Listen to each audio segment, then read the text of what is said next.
Hey guys, what's going on? Steven back again, and I'm back with another 40k video from Major Kill. And the topic for today's video is, what if the old ones returned? Good question. I have no idea. Obviously, we know how things played out in the War in Heavens. Didn't go so well. Although I do need to find like another or a video that really goes into like just more detail about that. Like every video I've watched is just like a summary of it. You know, oh, the Necrons were going after the old ones. The old ones created the Eldar and the Kroorks to help fight against the Necrons.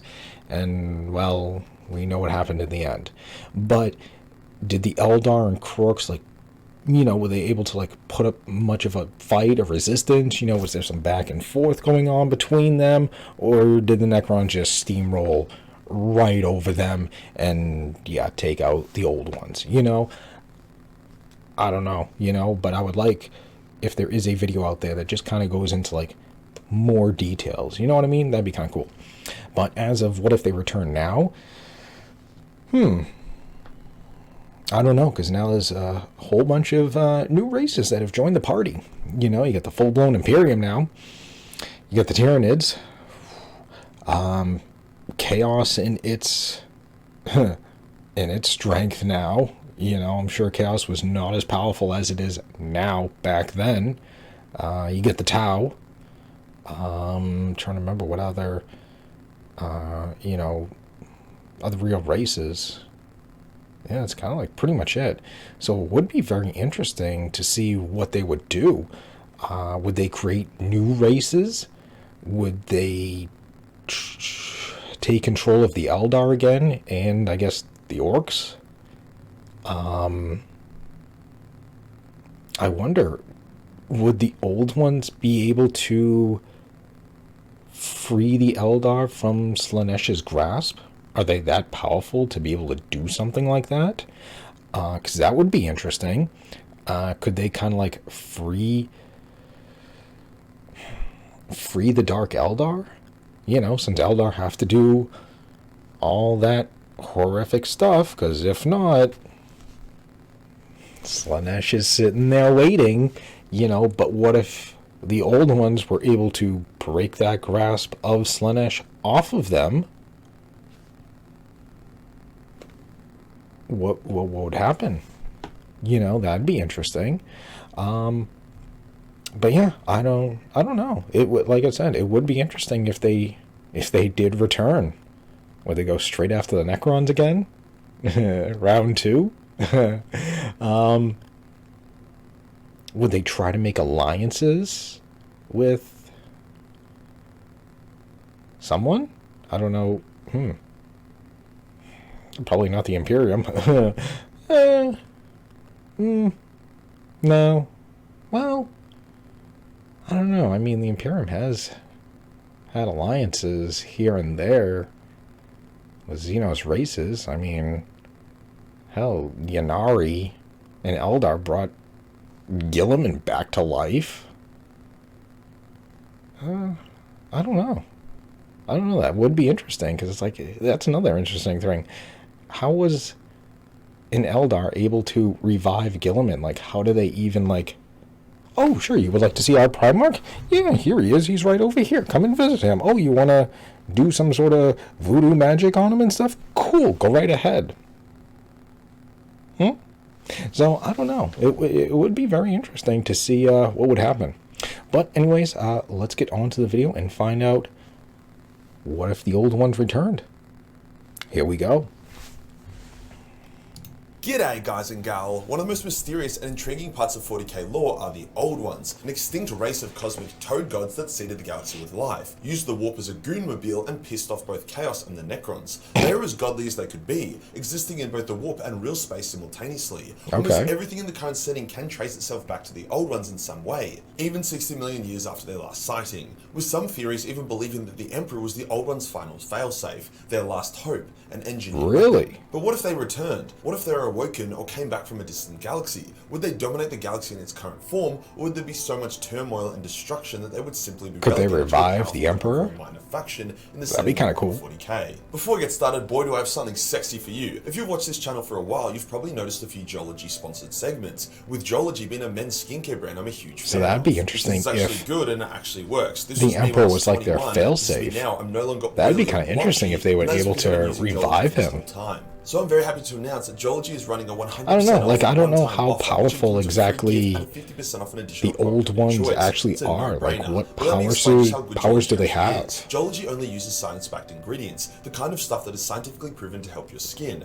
Their night cream has retinol, niacinamide, and hyaluronic acid. If you don't know what those are, just ask your girlfriend. Or on the likely chance you don't have one of those, then your mother. Their morning cream also has some SPF in it because nothing ruins your skin faster than the sun. Geology then takes this a step further, removing the guesswork by getting you to fill out a quick survey and then sending a custom skincare routine with easy to follow instructions to your door. And with today's offer, that routine is free. Going even further, Geology also has an amazing range of shampoos, body washes, and deodorants. So it is really a one-stop shop from turning from a greasy neckbeard to a nice smelling, clear and clean Warhammer enthusiast. So to claim your free skincare package, a free gift, and 50% off another product of your choice, scan the QR code on screen, use the link below, or use code MAJORKILL100. Cheers to Geology for sponsoring this video. Today we'll go over what happened to the old ones, if there still could be any in the current setting, and what would most likely happen if they managed to return. Let's get into it. If there's still any out there, interesting. The old ones are spoken of in terms of legend and mythology, so the details are a bit vague. Not to mention there has been sneaky retcons here and there to make things more confusing, but don't worry, I gotcha. The old ones are old even before the War in Heaven kicked off. It's unclear why they were so powerful, but they had the ability to manipulate both reality and the warp. They used this power to bioengineer numerous races into existence, likely by finding a solid species and then modifying it to evolve it into something greater, usually a psychic version of what it once was. The old ones were not inherently warlike, but they knew how to fuck shit up. Now, newer lore did a retcon which I really fucking hate, and I doubt you even know about it. Basically, old lore, which is what most people think is canon, is that the old ones and Necrontyr encountered each other, the old ones refused to give the Necrontyr cosmic sunscreen, thus the Necrontyr went to war with the old ones, eventually losing, accepting the help from the Catan, becoming the Necrons, then kicking off the War in Heaven. The consequence of which was all factions were weakened, and the realms of chaos were born from all the war and strife. That probably sounds familiar, but it's not actually the exact lore anymore. Newer lore states that Chaos has always existed and was always an enemy of the Old Ones. The Old Ones and Necrontyr actually teamed up against Chaos and developed a semi-permanent solution, locking up massive Chaos armies on planets instead of banishing them. As demons are shards of their Chaos gods, if you lock shards away, it permanently weakens the Chaos god for as long as those shards are out of their reach. I hate this as it just makes Chaos the big bad that's been around since day one. I felt like it was a lot more interesting that Chaos was born from the strife and hubris of mortal sentient races, as it feeds into the notion that peace can actually be achieved and Chaos can actually be beaten, but everyone is too warlike and xenophobic to actually be able to do that. By Chaos existing in force during a time when the galaxy was at peace and the Old Ones ruled, just kind of cheapens the narrative. Feel about that. Anyway, I'm getting way too sidetracked. The Necrontyr probably felt like the Old Ones owed them immortality for helping them against Chaos, but the Old Ones refused. Maybe they did not want to grant this power to a race they did not personally engineer. Thus the Necrontyr felt cheated, went to war, got their crispy asses clapped, and then joined up with the Catan, and the rest is history. Interestingly enough, the non-sentient star parasite form that the Catan took before the Necrontyr shoved them into giant necrodermis mechs may not actually have been their original form. The Deceiver, so take this with a grain of salt, said that the Catan and the Old Ones fought long ago,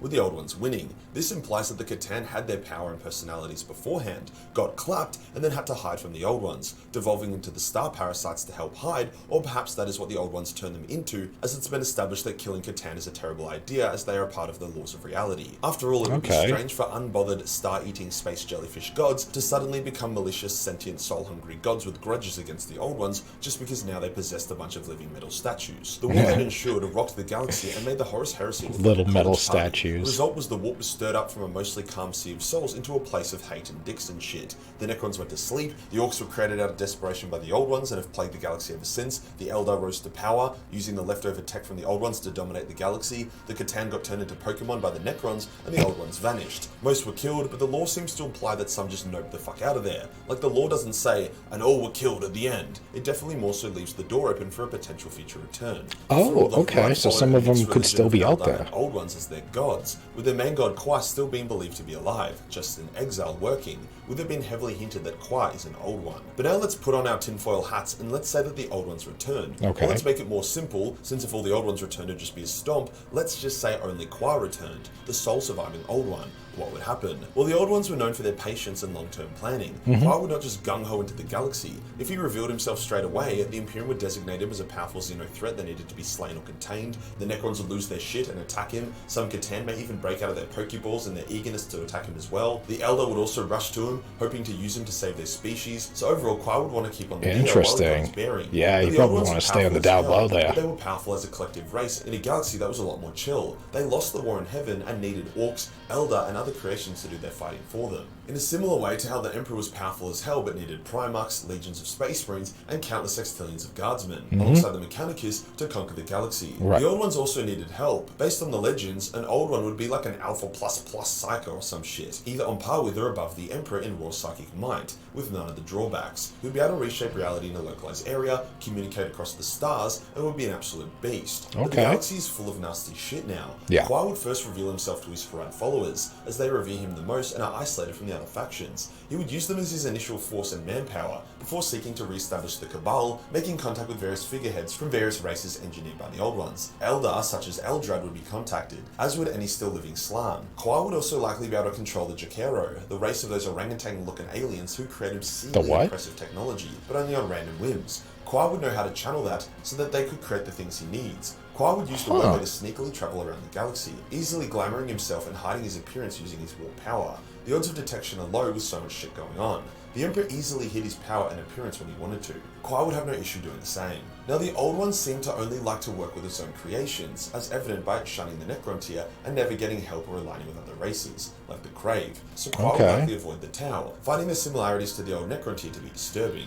Yeah, that's Kwa true. would work in the shadows, using its agents to stir up support within the various races. I imagine the Old Ones had some sort of method for controlling the Greenskins. After all, they managed to get the Krorks to fight as disciplined legionnaires alongside the Elder and other races, so perhaps Kwa would know how to manipulate the Wa to gain the Orc support. Finally, That would be kind of Kwa cool. would also need to speak to the Imperium. After all, humanity do seem to be crafted by the Old Ones, at least in some aspects, so he should be open to it. Kwa would speak with Gilliman, the Lion, and other worthy humans, aligning their causes. I believe the two products would be open to this, as evident by Gilliman working with the Elder and the Lion working with the Watchers in the Dark. Plus, they would both see the opportunity of a return to Old One. I also believe Kwa would be one of the few beings who could directly speak with the Emperor, maybe even helping the Emperor focus his shattered psyche, or helping to repair the Golden Throne to improve its function and put less strain on the Emperor. See, Kwa's objective would be more or less the same as all Old Ones. Interesting. Protect its creations. It didn't go to war with the Necrons because it hated them, it did so because the Necrons attacked them and their creations. Kwa would be the one entity who could unite their various factions and focus them against their common enemies, mostly Chaos and the Tyranids. It's unclear what the Necrons would do.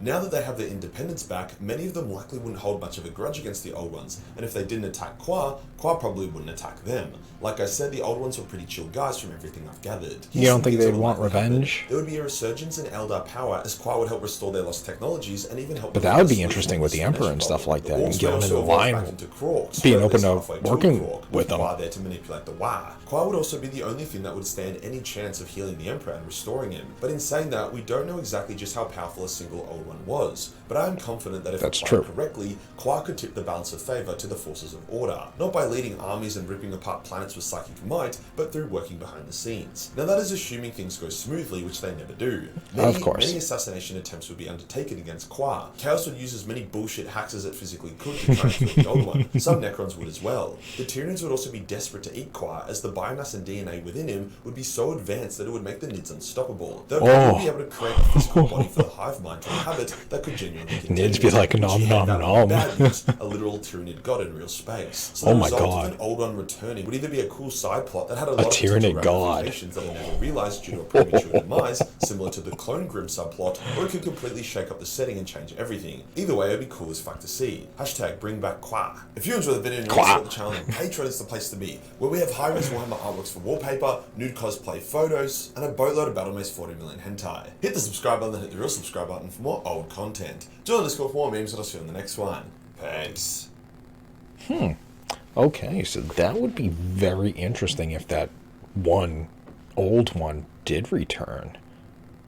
You know, and having like the Lion and Gilliman possibly opening to working with him You know, him being able to help the Emperor and possibly repair the Golden Throne a little bit better and stuff like that, that'd be kind of interesting. You know, that'd be cool. Whether something like that would actually be able to, you know, I'm sure not many people are, you know, able to tinker with the Golden Throne, you know, or even let near the Emperor. But yeah, that would be kind of interesting. You know, obviously Chaos would, you know, try to do stuff. Tyranids would obviously try to do stuff. I don't know if would they be chill, or would he be chilled, you know, with the Necrons and stuff? Or I don't know, would he want revenge?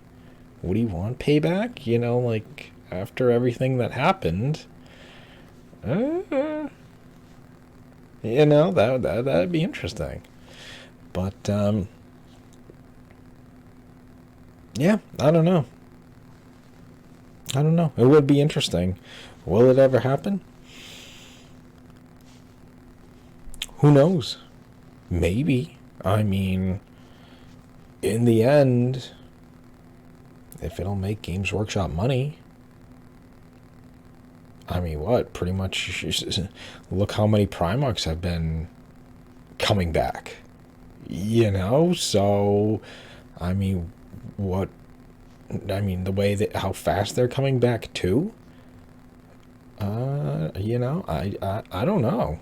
Like, what would be their next big thing if, all right, all living Primarchs returned, traitor and loyalists.